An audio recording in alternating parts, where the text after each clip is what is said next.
Good morning, pioneers. We have a lot to do today, namely completing the copper electric factory. That's the factory we've been working on in the previous video.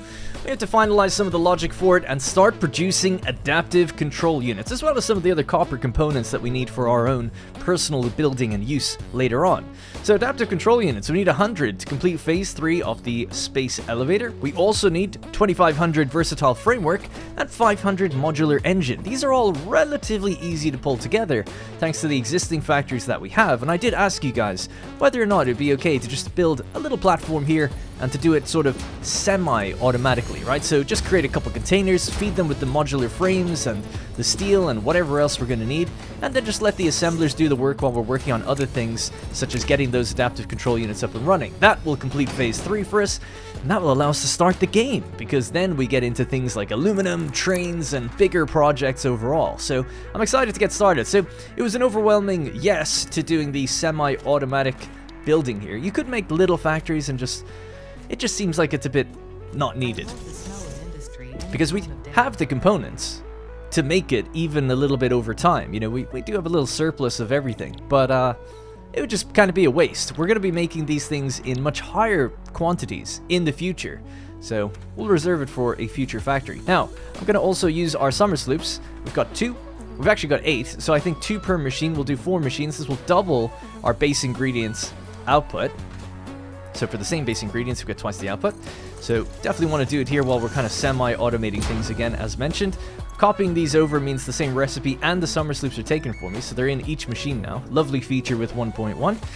And yeah, we'll just hook up some power and get these guys together. So they're just going to be going into an input somewhere in the line here, and maybe across from them we'll do the modular engines. So one there, I think is totally fine. Alright, so I've just moved it up straight away. First thing I was building, and I've already made like a tiny mistake. But we're all good. Alright, so just connect these all together. I think we're doing 40 versatile framework per minute, so a Mark 1 belt should be totally fine. And that will just trickle on up in the background that we can watch it up on the top right-hand side of the screen. Now, these guys need modular frames and steel beams. So just going to make a pretty simple container here in the center that divides. So we'll start with a splitter in between these machines. We can push it up just a little bit, I guess. So we'll start there. And we'll need to split twice, won't we? So we'll start with a splitter maybe here. And another one there. And we'll do Mark 2 belts as the first split. Although I think Mark 1's going to be fine. We'll just do 2s all around. Why not? Make sure everything's connected in.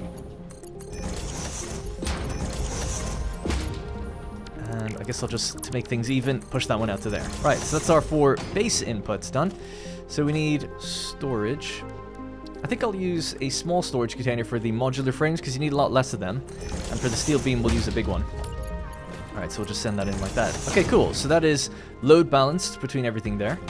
And then we're going to need Mark II lifts facing out. And we'll get some bendy belts, but it'll be totally fine just sending into each one thing here, like so.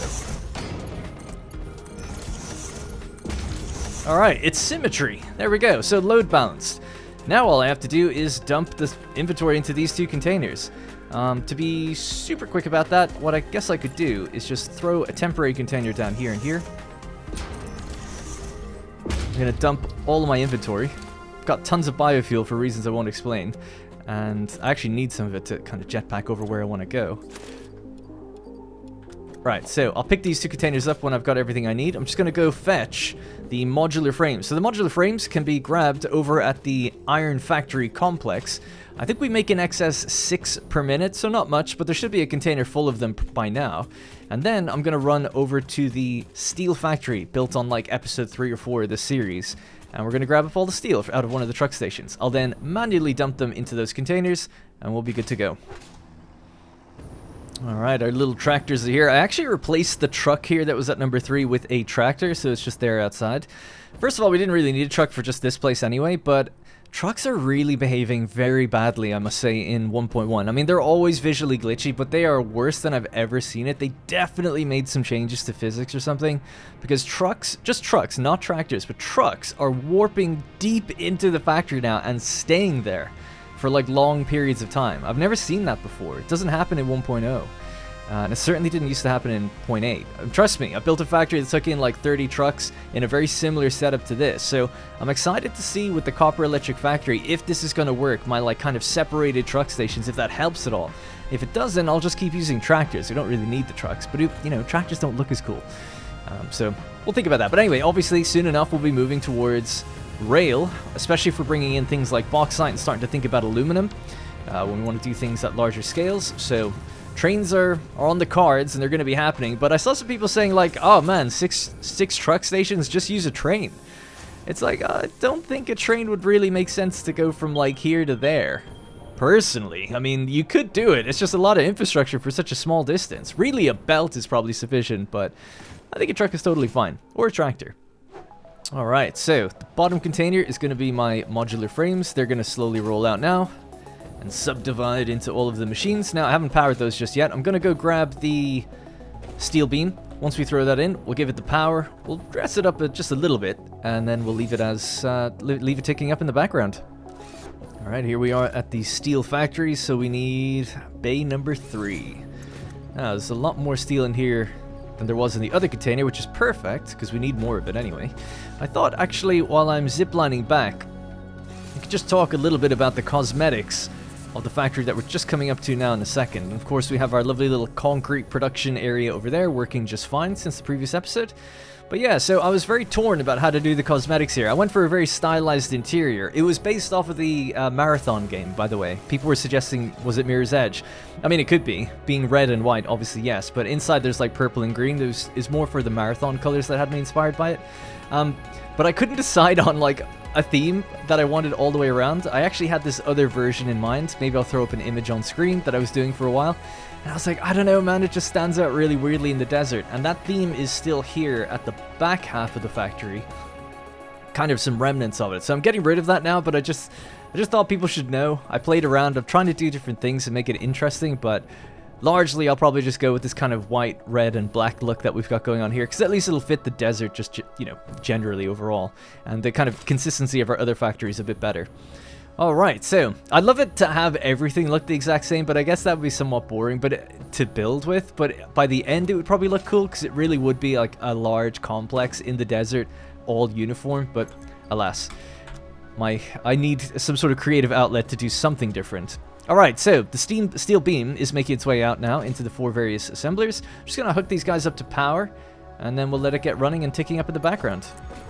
It's a really great feature being able to copy the paint and everything on the items that are already placed, because when you just want to make a small adjustment to something like I've just done now, it's so much quicker just to make it fit in with the aesthetics around it. Really love it. Alright, so there we go. So just our platform has now naturally extended over. In fact, we can make it even look more natural just briefly. Bump, bump, bump. And there we go. It's kind of just a natural extension of the platform. Alright, so this is our red line, our variable line, so we'll connect that in there. That should activate all of these. They're going to do their first round of producing versatile framework, just making 5 per minute.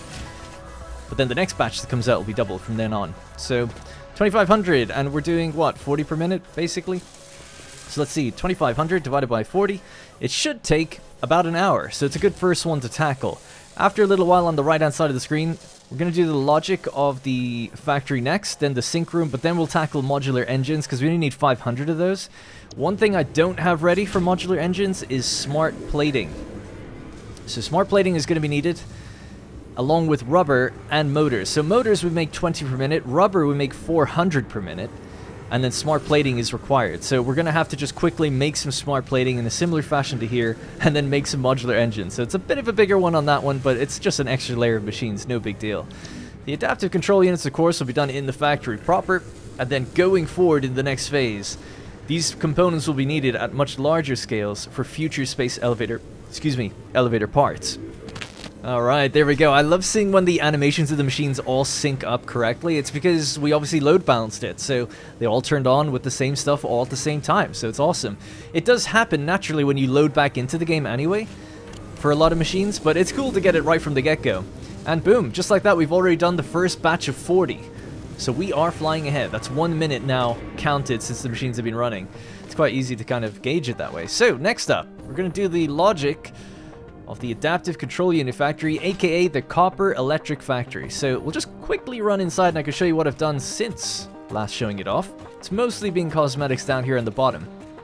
So we've got our triple elevators in now. The reason I did multiple is because often I'll find that one elevator's on the top and I have to wait for it to come down. I kind of feel like this is good for if you go up to the next floor.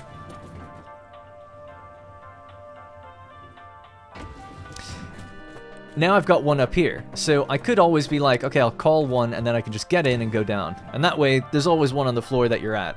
Kind of, you know. It just minimizes the chances, because often I'll go up to the top floor and just jump off the building.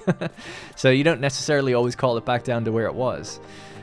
So a few different things have happened. There's some cosmetics on the outside. We'll see that at nighttime. It's just for lights. So there's like light switches up here. This is all the variable line again. Lights, elevators, truck stations, all of these things are on the variable line because, of course, they could activate or not, depending on the situation. Got a little hyper tube in here. And of course, we have all of our different truck stations ready to receive their different things. I went with a big wall of I was going to say monitors, but, you know, billboards, screens, all with these different symbols on them. Just for the effect, again, kind of like the game Marathon, but really just for the idea that trucks are reading what's in front of them and getting information about where they are and where they need to move to. Someone in the comments said it's like an over-technical aesthetic or something. I love that. That's kind of what it is. It's like everything's just to be read by cameras and machines, basically, not for us. So I quite like that. And yeah, on the way out, you don't go in that way, and you do go in this way. This will be a slightly green light when it comes on, and that'll be a red one during the evenings to indicate which one is the access point. So that's basically the aesthetics of it. So I still have to hook up the power for everything, and we did all of the downstairs logic, so that should be done. So we'll go back upstairs now. And we can see the kind of clean room vibes that we still have up here. It's very bright against the sun in the desert, and I need to add some walls and things. I'm still figuring out kind of how we're going to do the layout. But the important thing is all of the machines are now pretty much in place. We have to do the final logic. So something that I haven't done yet, these are the computers. So the computer machines are going to plug in there, because some of them go into adaptive control units. Yes. So we have 3 manufacturers here making, I believe, is it 7.5 computers per minute. We need 4 computers per minute, so 2 and 2. So the remaining 3.5 are going to go off this way and down into where we're going to plan to have the sync room, so somewhere over there. So we need a few things that need to go into that sync room, and we also don't have anywhere for the adaptive control units to go yet. So I guess we'll just get a merger. And place one there. I guess we don't even need one. Yeah, we don't need one here. Into there. And maybe we will get... Oh, these aren't actually center aligned. Oh, I guess it doesn't matter. Okay, cool. So, yeah, go to about there. Curved mode, I feel like, is the best mode for just a steady incline with a belt as well. Really like the look of that. And then I guess we'll just go with another lift thing pole here. Just need the one, please, game. There we go. Alright, so straight mode from this angle. And then I guess this is just going to go, both of these will go down to the same room. So I believe in terms of excess that we have, if I just look over my document, I think we've got 20 copper sheeting per minute, 40 cable per minute, 3.5 computers per minute, and then we'll have 2 adaptive control units per minute. So what we're going to do is go with 4 storage containers. So one here, another here. So just one in the center of each foundation. So this is just like I did in the iron factory. Now, this is doing cable. So some of the cable is what we have left over. And in the previous episode, I designated this little smart splitter as overflow out the left. So that could just go straight in there. So that's totally fine. Well, actually, what we need here is smart splitters on each one beforehand. So in the center of these foundations, we'll do a smart splitter that goes out the side. And I'll say that you're doing nothing there, anything there, and overflow here. So each one of these needs that, except for the one doing adaptive control units, which I guess could be the one on the end. It doesn't really, I don't know, it doesn't really matter. Now these are the copper sheets, so these will just be coming across here, straight over. So we could say that that's their height by default. So maybe we'll just do all up to here. Cool. So they'll need to come across. They can't go in there. This is going to be cable. cable goes in there, and then the overflow goes out the side and straight down the middle. Do default mode, because I don't know what's up with this. For some reason, doing straight mode on that doesn't really work. Right, so that's going to go around. So that's totally fine. So we need to do the same for these two. So one of them's computers. So the computers are coming from down here on the bottom. Or is that the adaptive control units? Oh, that's the adaptive control units. Okay.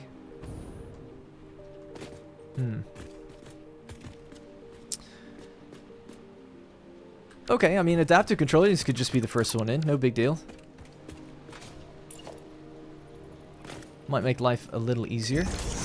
These are set and facing the right way. Good.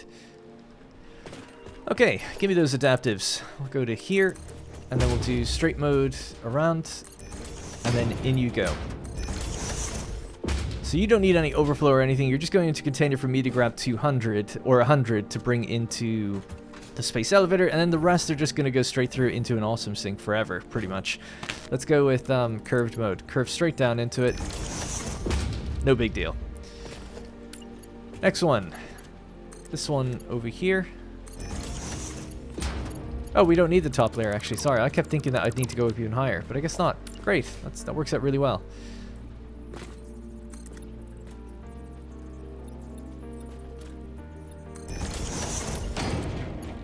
Okay, and this will just receive right in there. Excellent. Okay, so this is going to go out the side, and we'll just get to that point. Have to do the same for each one of these, so that's done already, and then this one as well. Alright, and they're all being fed. Mark 1 belts are fine for all of this. Whew, alright, so is that the logic almost completely done? Am I missing a belt? Oh no, I keep thinking that because the cable's coming from over there. There should be 4 things, but there is when we count this one. Nice, alright, cool. It's like past Darren has worked this out for me, really. So, now what we need are mergers. So we need our first merger maybe here. Next one in the line. Next one here. That one's actually not needed because there's not going to be a line merging from there. Instead, it'll be coming here.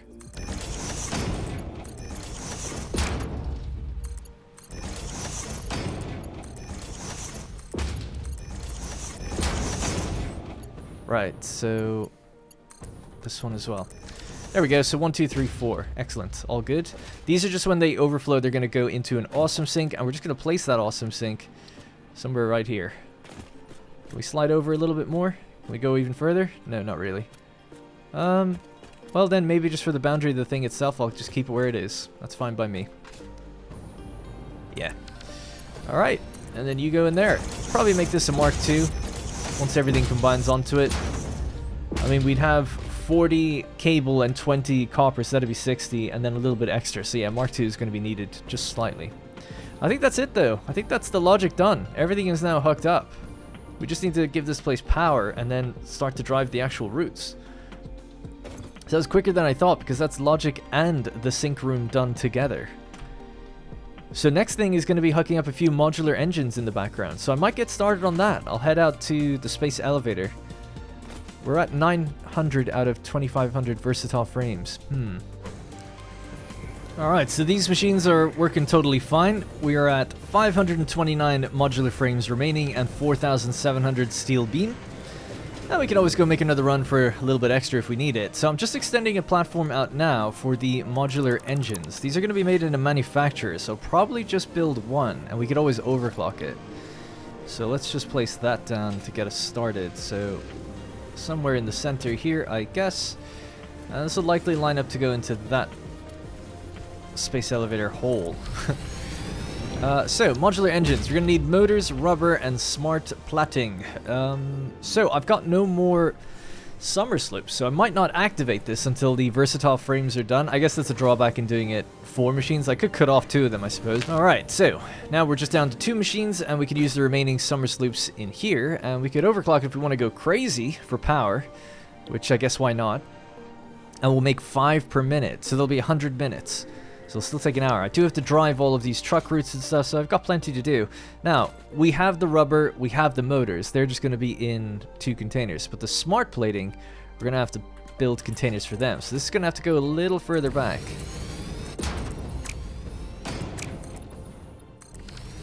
somewhere like there, and I'll just extend this out as well, why not?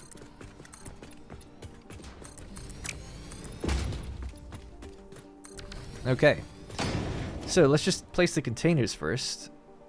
I'll use big ones just in case, so this will be just one of the inputs here. And maybe another one just behind it.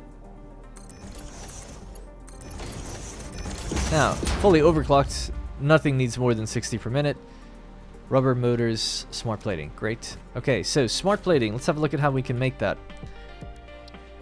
So there is an alternate recipe. I think you actually mix in rubber, if I remember correctly. I could be wrong about that, but I think so. So, reinforced iron plates and rotors, 2 per minute. Now, if we could just try to get this one machine going, we need 5 per minute. 3 assemblers are needed, or 2 that are overclocked actually would probably be better. So let's try that. So 2 there, whoops. And we'll get a merger just to go in.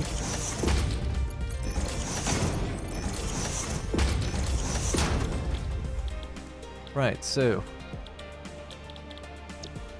we're going to do 2.5 per minute on each machine. So just copy those settings and we'll paste it onto that one. Right, so then we'll just have a container that splits between these two. It's pretty simple. Right, I guess I'll do one container on that side and one container on this side. Both of these will just need to go into a splitter, but at different heights. So 1, 2, 3, 4. I think that's right.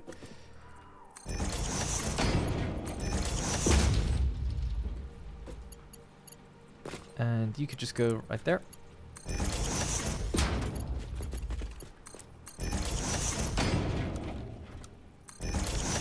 Little curvy belts, it's okay. It kills me inside. Just do that, and then straight in there. Alright, so that should be good enough. So we just need to fill one of these containers with reinforced iron plates, and the other one with rotors. So the rotors are right in that factory. So again, I'm just going to dump my inventory into a container for now. Just get it in there. Take some of the biofuel with me, and just drop anything else I don't need. Right, so just going to quickly grab some motors and rotors out of this factory. Alright, so the motors, just take all of those. It's so many, actually. And then rotors are here. Alright, and I'll just dump that back over. Alright, inside the oil refinement T factory, the turbo fuel factory, we could just grab some rubber out of here. Take all of that with me. Alright, and here we are again at the iron facility, the iron complex. So, reinforced iron plate. I think these are also made at 6 per minute. So here we have it here at the end. So, yeah, just give it to me. And I guess I'll take the rest of those modular frames just in case I need them. And if I don't, we'll just hook everything up to a big awesome sink at the end to get rid of everything as well. Right, I guess the last thing would just be doing a little bit of power. Just connect that to that. And this can just go over there. And I'll just paint those red so we know they are, of course, the variable line. So there we go. We're making our first batches of smart plating. 2.5 per minute, which is the 5 per minute needed for this to operate correctly, right? So yeah, 5 per minute is going to be necessary once it all gets going. And then we're going to be checking out 5 per minute. So it'll be 100 minutes. We're almost done with the versatile framework as well now. Be nice to see the first batches get made at least. Alright, there we have it. The first modular engine is rolling out. So I've got a third belt in line now, ready for the adaptive control units once we feed it in there. And of course, the versatile frameworks are going to be making their way out as well, going into the space elevator. So we've slowed down the versatile frames just a little bit, but according to the top right of the screen, it just disappeared. Now it's come back. Yeah, we have 1,840, so we're almost there. What are we doing? We're doing 20 per minute now, so we've got like 700 to go. So not too bad. Alright, there we are. First modular engine is in, which means now the extra power demand is probably active. 738 megawatts of power when you throw on the sloops and the power shards. We're rolling out 2 batches every time a cycle happens, and that's 5 per minute on average. How's our power now? Ooh, our max consumption is technically shot up above the capacity of the lamp. That's never going to happen anyway. Trust me. We'll see. Famous last words. Alright, so that's modular engines done. So we'll just mark that off the list. So the next thing is going to be driving the various truck routes for our factory here. Now power isn't hooked up yet. I'll just drive the routes, and then when we connect power, everything will load and unload all at the same time. Now, the first truck route that I want to drive is probably the most important one. It's the refueling journey for all the other truck routes. So we'll just give it its fuel, give it liquid biofuel as its first batch, and I'll color the truck a little later. But yeah, we'll just start driving now. So start recording. And then this is going to be our entrance here on the right side of the road. And just make our way in nice and slow like. And then I think station number 6 all the way at the end is going to be our liquid biofuel.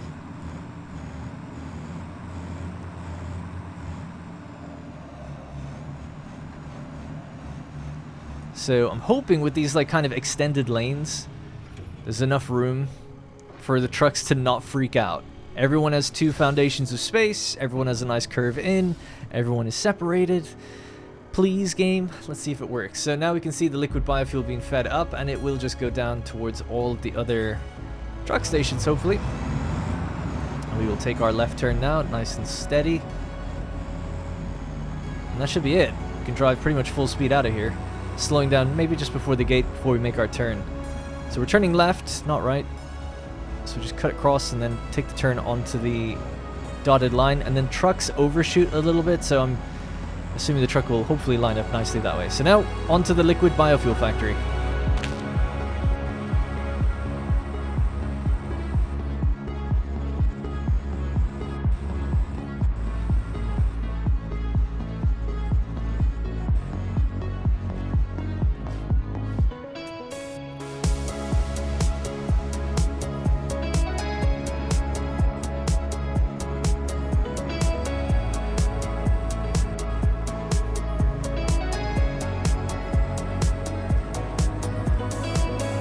Alright, so we'll call this liquid biofuel, so LB. There's only one station, so there's no number needed when it comes to liquid biofuel. So LB, and then we're going to the copper electric factory, and we're going to station number 6, and we're doing biofuel.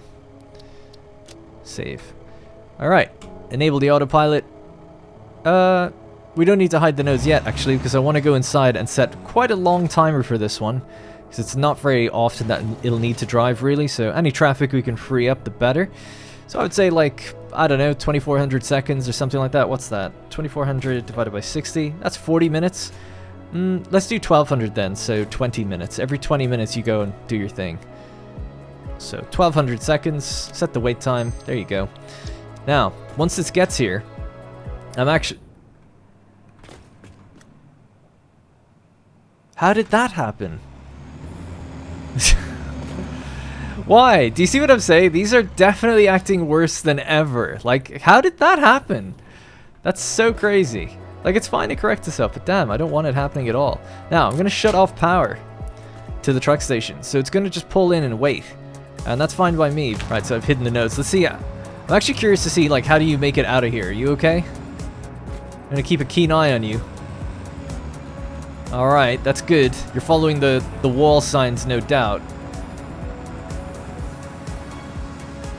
Alright, good. At least, you know, while we're staring at it, it's behaving. For now. That's good. Really good turn, actually. Okay, great. Anyway, so we'll leave it there. So I've pulled the switch now to turn off all the truck stations.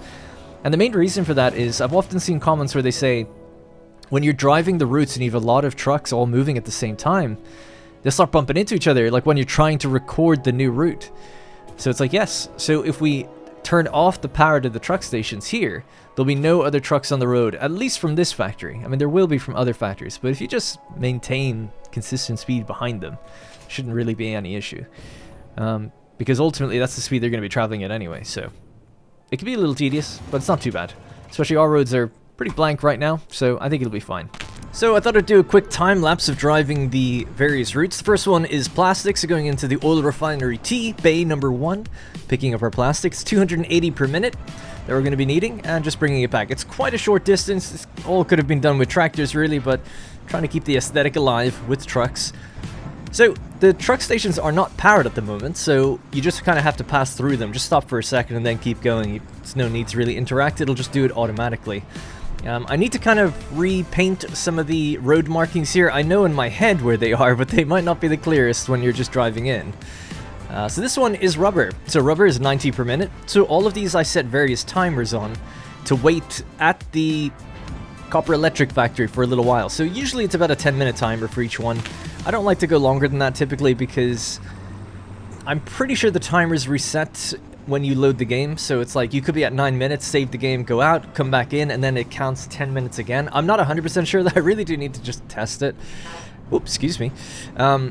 This was a dicey one getting out of this as well. This is again meant for tractors, but the truck handles it fine. It does it okay. And it's a single lane actually, despite the dotted line. So it really is just a one-way out, so it's not too bad. That's going to be wire, 215 per minute coming out of the motor factory. So anyway, yeah, so I set probably about a 10 to 15 minute timer for most of these trucks because the volume is pretty low. I think the plastic and wire are the two highest volumes, so they might have like just a straight up 10-minute timer.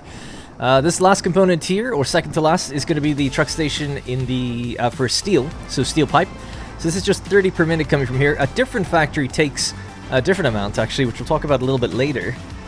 And I'll show you how I kind of keep track of all that. So this goes into bay number 4, and it's 30 per minute, so again, it's like a 20-minute timer on this one, something like that anyway. It's, again, not a strict rule. As long as you're not going over like an hour, it'll be fine. Oh, I just realized we just hit 2500 versatile framework. So I'm just going to quickly go there and reroute it into an awesome sync. So you could just burn through whatever inventory is in there, but just send it into an awesome sync instead now. Yeah, we're done. Nice, great. So just build awesome sync just wherever. Can we not get this in? What are we overlapping with? Some power pole. And we'll just send it in there directly instead. So, in you go. Alright, and it's variable power, so it all works out. Now we'll just put the rest in here. And just let it burn through all that extra inventory. The last destination that we need to drive is to the Iron Factory complex. A little bit of traffic on the road here, but, you know, just take your time behind it. It's no big deal. So the Iron Factory complex, we're picking up heavy modular frames. So we need a measly 2 per minute. I think with a truck, which can hold 48 slots of 50, you know, the stack size is 50 for these guys, we're consuming 2 per minute, you could literally tell this truck to wait 20 hours before it would need to pick up anything. Again, I think I give it about 20 minutes, just to be super safe, but, yeah, it's really overkill using a truck for this, but it's all good. And dropping it into bay number 5. So again, the truck station's off, so basically when you save these routes, tell them to run, adjust the timers, then turn on the factory. We should see it loading for the first time. So something I felt like could be worth showing again is my Milanote document. So Milanote, it's not sponsored by the way, this is a program that doesn't do any calculations for you, right? So it's just a mood board type program. You can move things around, put your own images in, create your own arrows.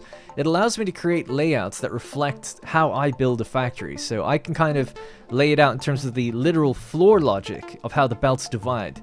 So I just like it for that, but I do my calculations mostly on paper, and then I translate it to this, so then people can read it and use it themselves or whatever. So I don't recommend it, but it's just wanted to mention, everyone always asks me, what do you use to plan? Honestly, I just use the wiki and pen and paper. I mean, that's it. That's why there's problems all the time.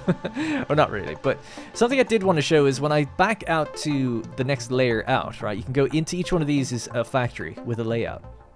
So for instance, we started with the basic starter setup, and then, you know, we went on to make modular frames or whatever. These two have now been removed, so they're grayed out, and these are the existing factories.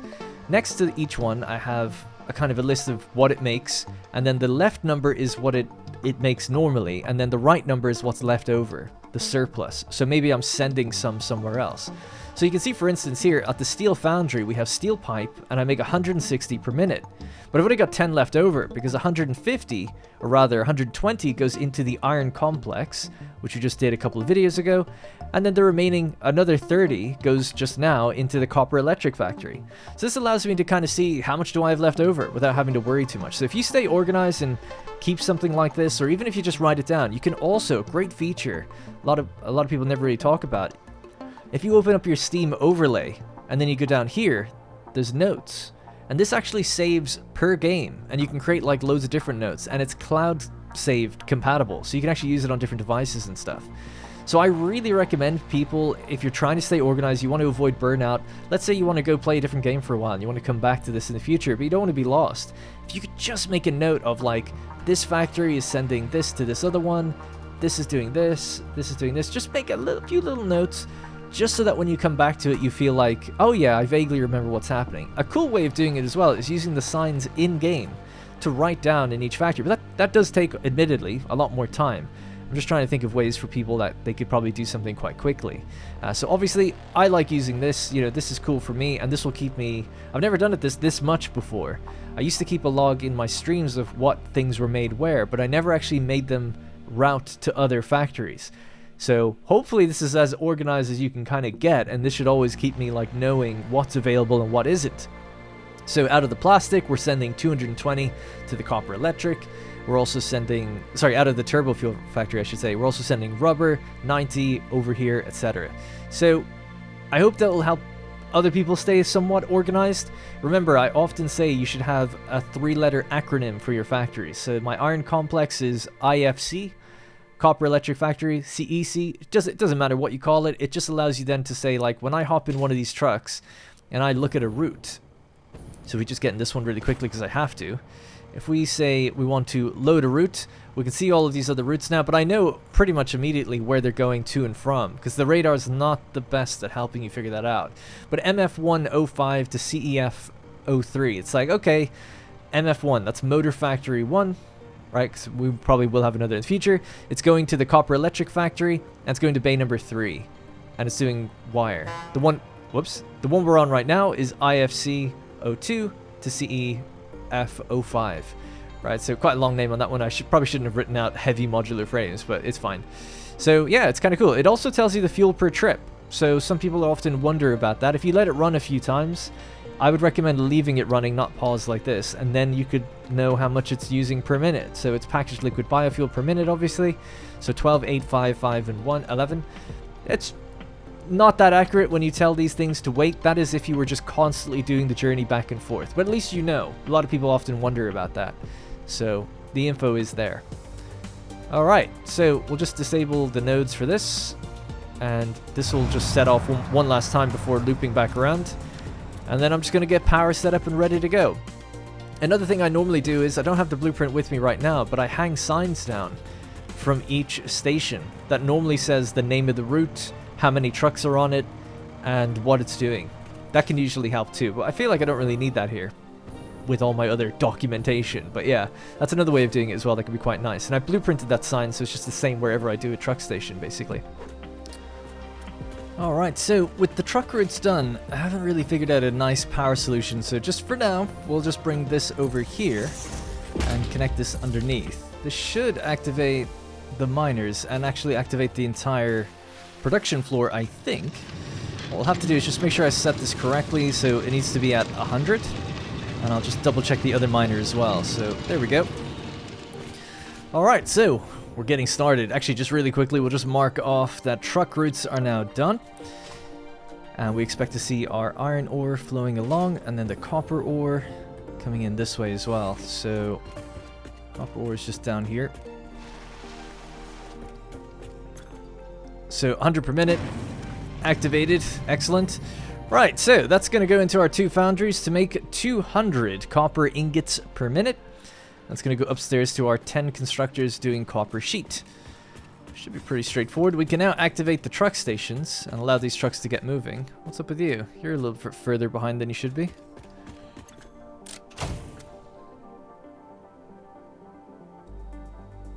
Okay, seems to be working.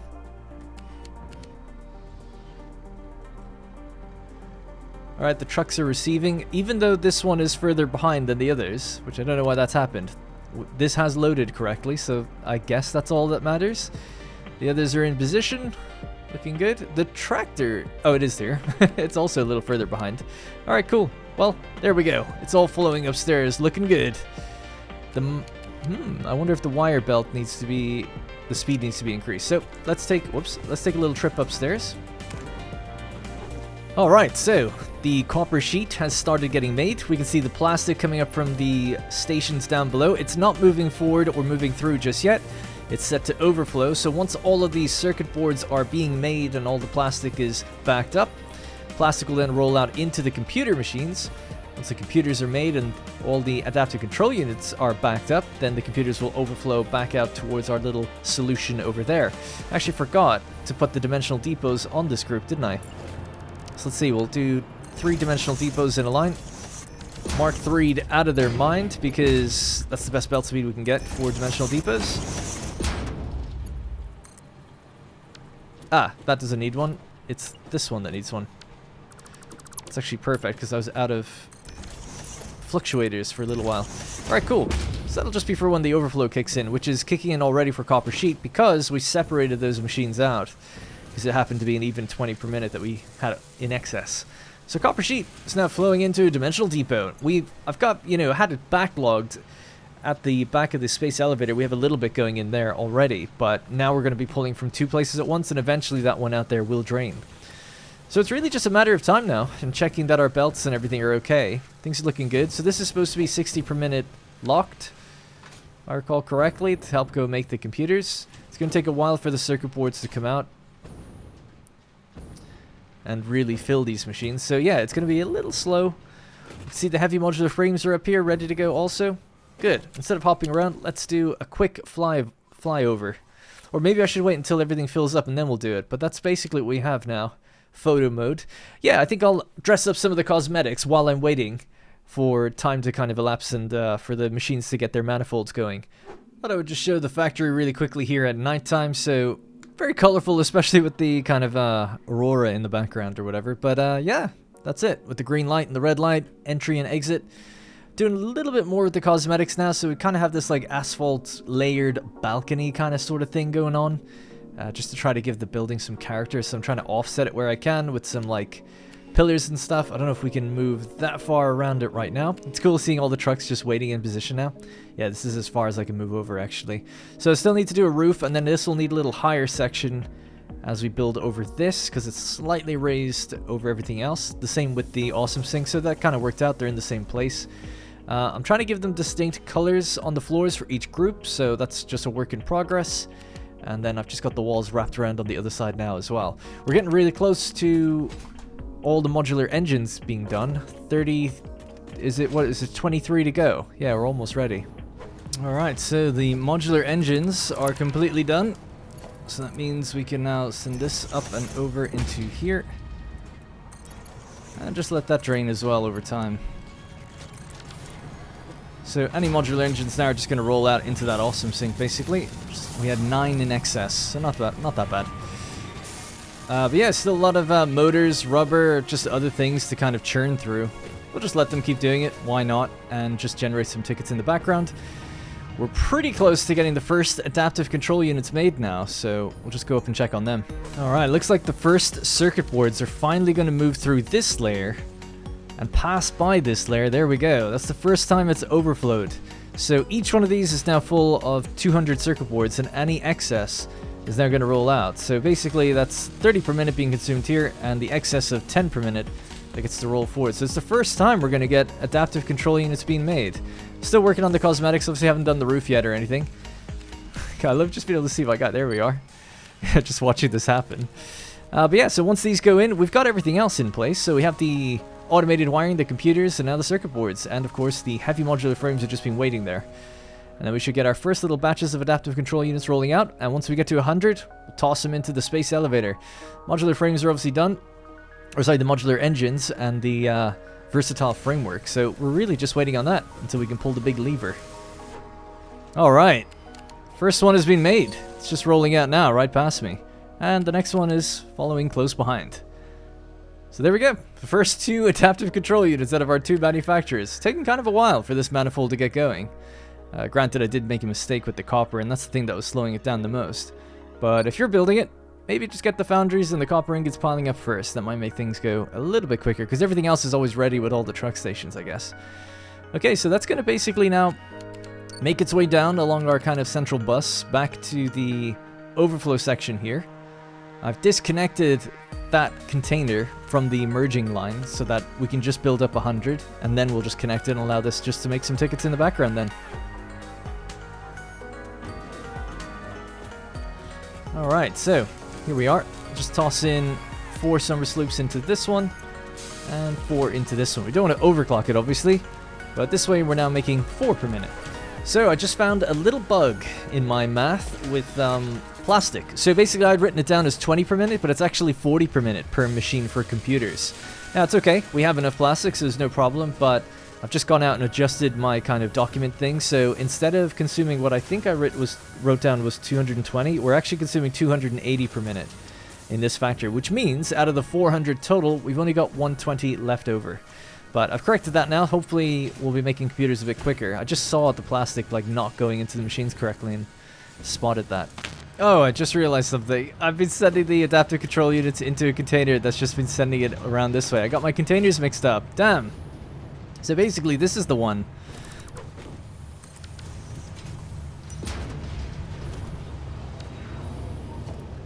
Oh, there we go. We literally just have 100 now. Obviously more than that, but that is all we need. So I'm probably going to reorganize this a little bit. I prefer having the dimensional depot here. I prefer having that be computers the way it was. It was incorrect, so I moved it around.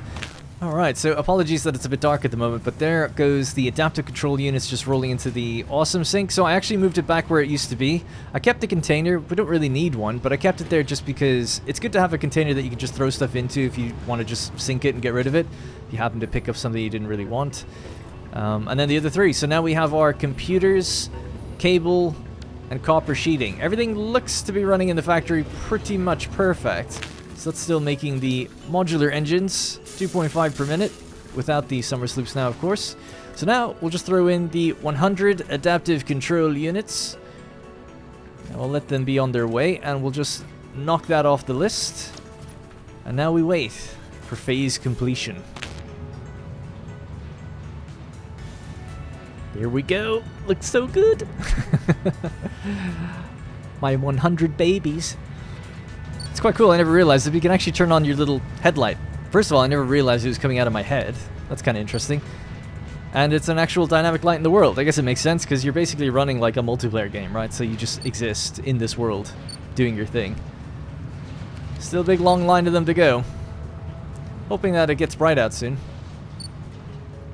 Alright, that's the last of the batch rolling in. 95, 96, 7, 8, 9, 100. We are ready to go. But of course we have to do it properly. Gotta go over to the control panel. It might actually look kind of cool at nighttime here, and especially because it's cloudy. Let's begin. I know it's a bit of a weird thing to say at this point, but this is really where the game actually sort of begins. You kind of get everything unlocked, you get a hover pack, so you can really build a lot more easily. And you'll have to go out of your first biome. You can't really just stay there anymore. You need bauxite and other things to progress. Hello, Ada. Where she can subtly talk down to us. Finally ready for delivery. On delivery, Phase 3 will be completed and the main body will be constructed. Yeah, I don't want to talk over it too much. By now, you'll get access to tiers 7 Drones, hover pack, aluminum, very important stuff to kind of build at scale in the future. It's all laid out so that even a monkey could understand it. Exactly, even a monkey could do it. Speaking of which, I don't think you need a reminder about project parts. Instead, I will be providing some interesting facts. Did you know the average pioneer succeeds at saving the day? Did you know the average pioneer knows how to optimize pipe throughput? Did you know the average pioneer stays late at work because pipe throughput is understood by everybody, even the developers. They definitely didn't say that it's a black box, they don't know how it works. Alright, let's go. Unlocking tier 7 and 8.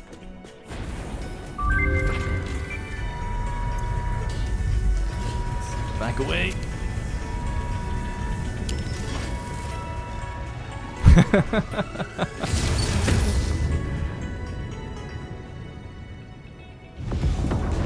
Oh, yes. We are loving it.